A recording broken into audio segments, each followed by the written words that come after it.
नमस्कार दोस्तों, मेरा नाम है अंशुमन नायक और आप सभी का बहुत बहुत स्वागत है इंडियन डिफेंस न्यूज की डिफेंस टॉक सीरीज में, जहां पर हम रोज नए नए डिफेंस अपडेट्स के बारे में बात करते हैं। तो चलिए देर न करते हुए आज की वीडियो शुरू करते हैं।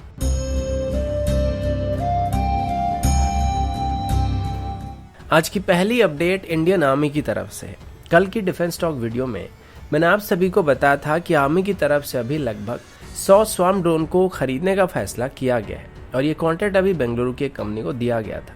आज इसको लेकर कुछ और अपडेट भी सामने आए, जिसमें बताया जा रहा है कि अभी आर्मी की तरफ से फिर से स्वार्म ड्रोन के साथ साथ कुछ एडिशनल ड्रोन्स को भी खरीदने के लिए ऑर्डर को प्लेस किया गया है और इस बार इसे नोएडा बेस्ड एक कंपनी को दिया गया है जिसका नाम राफेल एम्फीबियर प्राइवेट लिमिटेड है। लेकिन राफेल एम्फीबियर से अभी कितने ड्रोन खरीदे जाने वाले हैं ये अभी तक क्लियर नहीं किया गया है। लेकिन आर्मी की तरफ से दिए गए स्पेसिफिकेशन के मुताबिक आर्मी मेनली ऑक्टाकॉप्टर्स को यहाँ पे खरीदने वाला है, जिसका नाम रेवन बताया गया। रेवन एक लाइटवेट क्लास का ड्रोन है जिसके पास मल्टीपल पेलोड कैरिंग कैपेसिटी मौजूद है और ये लगभग 30 kg के आसपास की पेलोड को कैरी कर सकता है। इसमें एक इंडिजिनस एल्गोरिदम का इस्तेमाल किया गया है जो कि मेनली ड्रोन को हाई स्पीड विंड चलने वाले एरिया में भी स्टेबल रहने में मदद करता है और इसके एरोडायनेमिक स्ट्रक्चर को भी उसी हिसाब से डिजाइन किया गया है। अब नॉर्मली किसी भी ड्रोन की बात करें तो उनमें हाई रेजोल्यूशन की कैमरा मौजूद होता है जो कि सर्वेलेंस जैसे मिशन में हमको काम आते हैं। लेकिन अभी इस ड्रोन की बात करें तो इसमें आर्मी की रिक्वायरमेंट के मुताबिक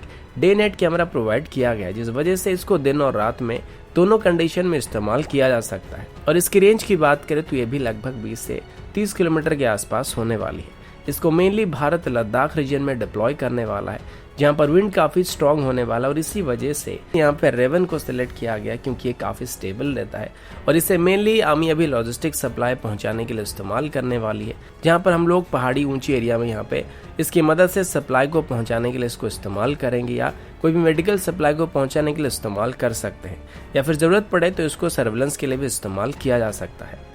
अगला अपडेट न्यूक्लियर अटैक सबमरीन को लेके। आप सबको पता होगा कि वर्तमान भारत के पास एक भी न्यूक्लियर अटैक सबमरीन मौजूद नहीं, यानी कि एसएसएन मौजूद नहीं है,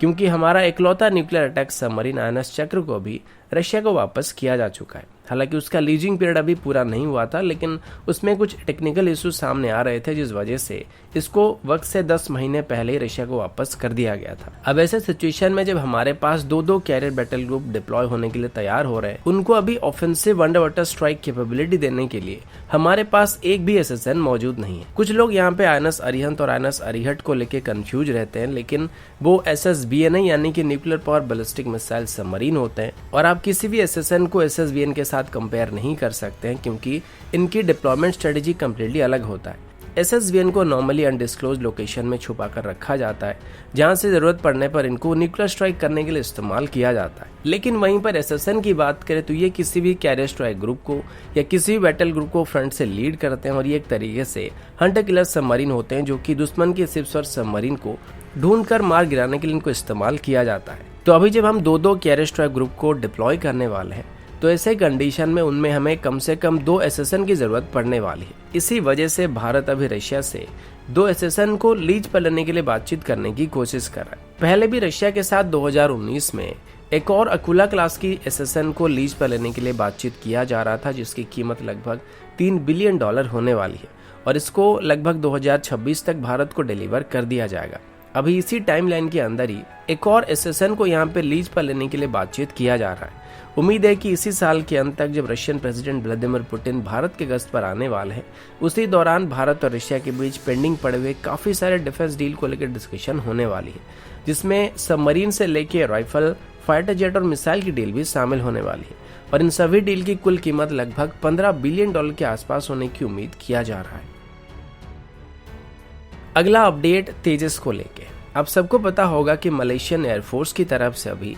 लाइट कॉम्बैट एयरक्राफ्ट के लिए एक टेंडर को फ्लोट किया गया था, जिसमें वो अभी 18 लाइट कॉम्बैट एयरक्राफ्ट को खरीदने वाले हैं और इस टेंडर में भारत की तेजस की सिलेक्ट होने की चांसेस काफी ज्यादा बताया जा रहा है क्योंकि इसमें पार्टिसिपेट करने वाले बाकी सभी कंपटीटर में से सिर्फ JF-17 को छोड़ के बाकी किसी भी एयरक्राफ्ट में इतना दमखम नहीं है और टेक्नोलॉजी या परफॉर्मेंस के हिसाब से देखा जाए तो तेजस के मुकाबले वो सब काफी पीछे चल रहे हैं। जबकि JF-17 अकेला ऐसा एयरक्राफ्ट था जो कि तेजस को थोड़ा कंपटीशन देने वाला था, लेकिन JF-17 के डेवलपमेंट में चाइना इन्वॉल्व होने की वजह से और इसमें इस्तेमाल होने वाली RD-33 सीरीज के इंजन की वजह से मलेशिया इसमें ज़्यादा इंटरेस्ट दिखाने वाला नहीं है और इसी वजह से तेजस के सिलेक्ट होने के चांसेस काफ़ी ज़्यादा बताया जा रहा है। लेकिन अभी रशिया की तरफ से इसी टेंडर में अपनी MiG-35 को ऑफर कर दिया गया है। अब MiG-35 कहीं से भी एक लाइट वेट क्लास का फाइटर नहीं है, इसको हम लोग मीडियम टू हैवीवेट क्लास का फाइटर कह सकते हैं, लेकिन फिर भी इसको रशिया मलेशिया को ऑफर कर रहा है। अब अगर मलेशिया को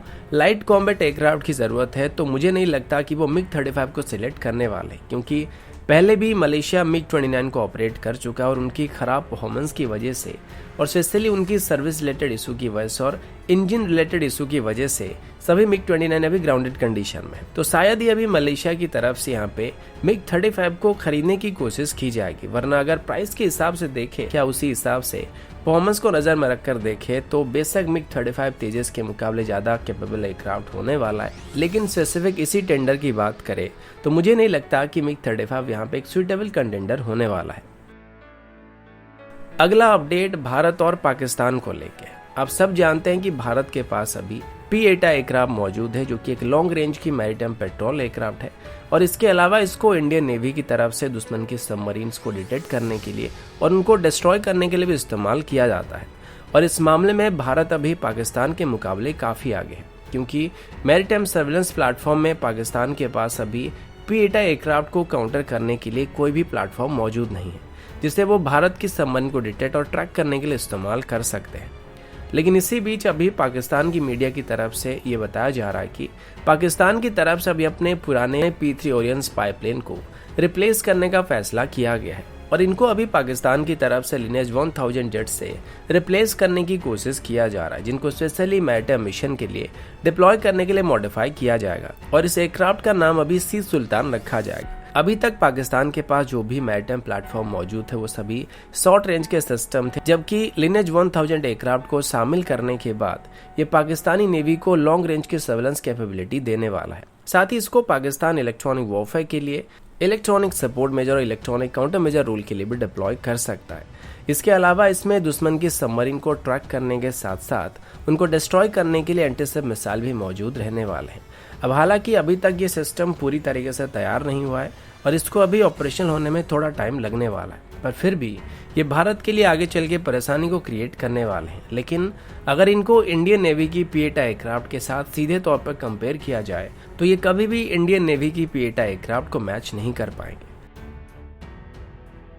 अगला अपडेट भारत और सिंगापुर को लेके। आप सबको पता होगा कि भारत की तरफ से अभी अपनी आर्कटिक पॉलिसी के अंदर नेवी की ईस्टर्न टास्क फोर्स को साउथ चाइना सी रीजन में डिप्लॉय किया गया है,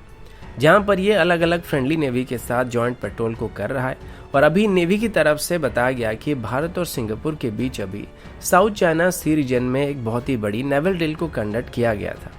इस एक्सरसाइज का नाम सिम्बेक्स 2021 है और इसे पिछले 3 दिनों से यानी कि 2 सितंबर से लेके 4 सितंबर तक कंडक्ट किया गया था। इसमें भारत की तरफ से guided missile destroyer INS Ranvijay, anti submarine warfare corvette INS Kiltan और गाइडेड मिसाइल कॉर्वेट INS कोरा के साथ साथ P-8 एयरक्राफ्ट पार्टिसिपेट कर रहा था, जबकि सिंगापुर की तरफ से इसमें फॉर्मिडेबल क्लास की frigate RSS steady first, victory class के मिसाइल कॉर्वेट RSS विगोर और आर्चर क्लास की सबमरीन के साथ साथ एक मैरीटाइम पेट्रोल एयरक्राफ्ट पार्टिसिपेट कर रहा था। इसके अलावा इसमें सिंगापुर की तरफ से अपनी F-16 एयरक्राफ्ट को भी डिप्लॉय किया गया था। ये भारत और सिंगापुर के बीच होने वाली सिम्बेक्स एक्सरसाइज का 28 एडिशन था और इसको 1994 से रेगुलर बेसिस पर भारत और सिंगापुर के बीच कंडक्ट किया जा रहा है और इसको बीच में एक बार भी तब से बंद नहीं किया गया, जिस वजह से इसको इंडियन नेवी का अब तक का सबसे लॉन्गेस्ट अनइंटरप्टेड बायलैटरल एक्सरसाइज भी कहा जा सकता है। इस बार जो एक्सरसाइज किया गया था इसमें weapon firing, advance naval drill,